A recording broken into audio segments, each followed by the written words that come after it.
The UN Security Council met on Monday to discuss North Korea's human rights violations, the fourth consecutive year it's done so. And it met despite opposition from China and Russia. The members discussed issues ranging from abductions by the regime to defections. But the North insists it does not abuse human rights. Jung-hee reports. The UN Security Council held its fourth annual meeting on Monday to discuss North Korea's human rights abuses.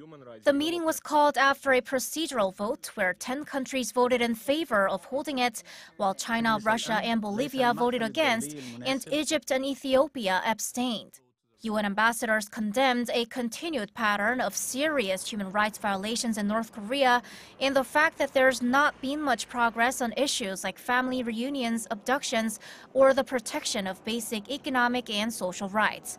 Washington's ambassador to the UN, Nikki Haley, stressed that North Korea's nuclear weapons development is based on the oppression of ordinary citizens who are forced into labor or into working abroad to earn hard currency for the state.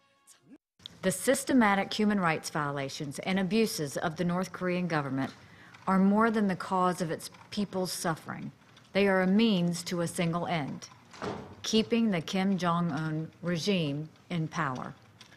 The regime is using that power to develop an unnecessary arsenal and support enormous conventional military forces that pose a grave risk to international peace and security.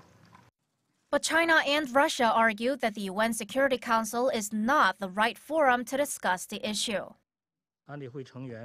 Council members and relevant parties should avoid mutual provocation and words or actions that may further escalate the situation.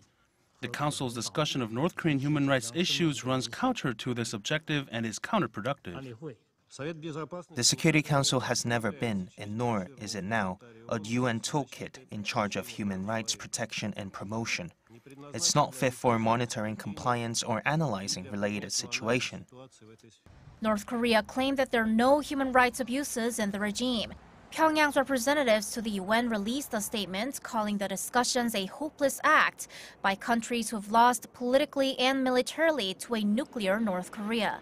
The statement added that if the human rights discussion is meant to threaten the regime, that goal will never be achieved. Jung-hee, Arirang News.